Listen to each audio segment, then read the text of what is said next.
Media کو control کرنے والا مافیا. میں آپ کو عرض کروں کہ ایک ایسا مافیا ہے جو کہ میڈیا کو کنٹرول کرتا ہے. میں اس کی چند مثالیں آپ کو بتاتا ہوں، شاید آپ کو ڈھونڈنے میں آسانی ہو اور پھر آپ ختم کر سکیں اس مافیا کو. یہ وہی مافیا ہے جس نے سن 2011 میں ایشیا ٹائمز کے لیے پاکستان میں کام کرنے والے صحافی سلیم شہزاد کو ای میل بھیجی، ڈرایا اور دھمکایا اور بتایا کہ یہ کام چھوڑ دیں، یہ کام نہ کریں. وہ صاف ظاہر ہے کہ پاکستان میں ہونے والی دہشت گردی کے چند واقعات کے حوالے سے کوئی انسائیڈ سٹوریز رپورٹ کر رہے تھے. الٹیمیٹلی سلیم شہزاد کو اسی مافیا نے اسلام آباد سے اغوا کیا اور اغوا کرنے کے بعد ان کو شدید تشدد کا نشانہ بنا کے ان کو جان سے مار دیا. اس کے بعد مافیا نے سلیم شہزاد کی لاش کو منڈی بہاؤدین کی ایک نہر میں جا کے پھینک دیا. سر یہ وہی مافیا ہے جس نے پاکستان کے سینئر تحقیقاتی صحافی جناب عمر چیمہ کو اغوا کیا، شدید ترین تشدد کا نشانہ بنایا. سر یہ وہی مافیا ہے جس نے لاہور شہر میں ایک نوجوان لڑکی زینت شہزادی جو کہ صحافی تھی اور جنہوں نے انڈیا کے بارے میں کوئی رپورٹنگ کی تھی، اس کو اغوا کیا. اس لڑکی کو کئی سال غیر قانونی طور پہ حبس بے جا میں رکھا. چند سال پہلے اس کو رہا کر دیا گیا، لیکن اس طرح سے رہا کیا مافیا نے سر کہ آج کے دن تک وہ سامنے آ کر بات نہیں کر سکے. سر یہ وہی مافیا ہے جنہوں نے سینئر صحافی اور اینکر پرسن جناب حامد میر پر متعدد بار حملے کی کوشش کی اور آخرکار 2014 میں انہیں کراچی میں گولیوں سے چھلنی کر دیا.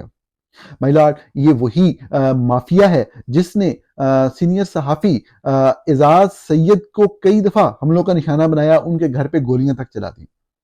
سر یہ وہی مافیا ہے جس نے سینئر صحافی مطیع اللہ جان کے اوپر متعدد بار حملے کیے اور سر ایک بار تو چند سال پہلے ان کی اہلیہ کی ورک پلیس کے سامنے سے انہیں اغوا کر لیا. کیمروں نے یہ منظر نوٹ کیا. سر یہ وہی مافیا ہے جس نے صحافی اسد علی طور کے گھر گھس کے اسد علی طور پہ شدید تشدد کیا. بلکہ یہ وہی مافیا ہے سر جس نے اسد طور پہ حملہ کروانے کے بعد میڈیا میں پلانٹ کیے گئے اپنے ٹاؤٹ صحافیوں کے ذریعے اسد طور پہ اوپر حملے کو ایک منفی شکل دینے کی کوشش کی. سر یہ وہی مافیا ہے، آپ اگر اس کو ڈھونڈ سکیں تو یہ وہی مافیا ہے جس نے عمران ریاض خان نامی صحافی کو اغوا کیا سر، بہت ہی سینئر بڑے مقبول صحافی، اور ان کو شدید ترین تشدد کا نشانہ بنایا. سر یہ وہی مافیا ہے جو کہ ڈھونڈ کے ناقد صحافیوں کو جو ہے نشان عبرت بناتا ہے. یہی وہ مافیا ہے جس نے سینئر صحافی ابصار عالم کے گھر کے باہر ان کے سینے میں گولی مار دی.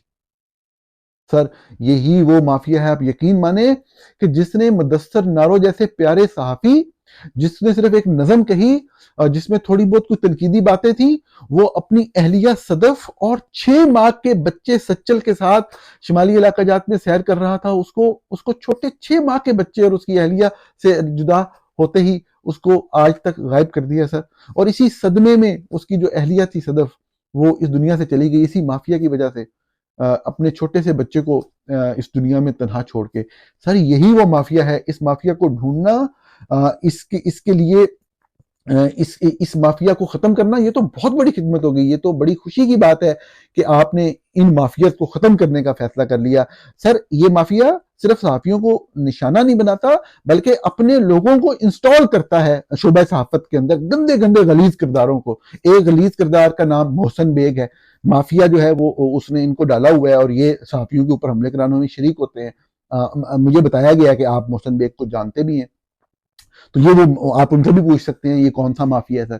سر یہ مافیا اب صحافیوں کو چھوڑ دیں، فرض کریں یہ مافیا صحافیوں کے علاوہ بھی مطلب میڈیا ہاؤسز کو ڈائریکٹلی بھی کرتا ہے. یہ وہی مافیا ہے سر جس نے 2007 میں جب وکلا تحریک چل رہی تھی، اس وقت کے چیف جسٹس کی بحالی کے لیے جن کو غلط طریقے سے ہٹایا گیا تھا ان کے عہدے سے، تو پاکستان کے سب سے بڑے نیوز چینل جیو نیوز کو سر 75 دنوں کے لیے سرے سے بند کر دیا. یہ اس تاریخ کا موجودہ جو تہذیب یافتہ دنیا کی ماڈرن ہسٹری ہے، اس کا سب سے خوفناک واقعہ ہے کہ 75 دنوں کے لیے اس ملک کے سب سے بڑے چینل کو بند کر دیا گیا آف ایئر. سر یہ مافیا وہ مافیا ہے جو کیبل آپریٹرز کو کنٹرول کرتا ہے، جو میڈیا کی ریگولیٹری اتھارٹی جس کو ہم پیمرا کہتے ہیں اس کے افسران کو کنٹرول کرتا ہے یہ مافیا. سر یہ وہ مافیا ہے جو کہ کیبل آپریٹرز کو کے ایک نیٹ ورک کو مکمل طور پہ اپنے ساتھ ملا کے ان کو زور زبردستی یا لالچ کے ذریعے اپنے ساتھ کام کرنے پہ مجبور کرتا ہے، اور پھر جس نیوز چینل کے اوپر بھی کوئی تنقیدی خبر چلتی ہے تو اس کی تاریں جو ہیں وہ مروڑ دیتے ہیں، ان کے سگنل ویک کر دیتے ہیں، یا ان کو آخری نمبر پہ ڈال دیتے ہیں، یا پھر ویسے ہی بند کر دیتے ہیں۔ خیر سر، یہ میں بڑی پرانی باتیں کر رہا ہوں، آج کل تو کسی T V channel, news channel کی ضرورت ہی نہیں کہ وہ سوچے بھی صحیح کہ اس طاقتور مافیا کے خلاف کوئی بھی خبر جو ہے وہ چلائی جا سکے۔ تو اب تو بات بہت آگے چلی گئی، لیکن یہ آپ کا فیصلہ سر میں آپ کو عرض کروں گا، یہ بہت ہی قابل تحسین ہے کہ آپ نے ان مافیا کو ختم کرنے کا فیصلہ کیا سر۔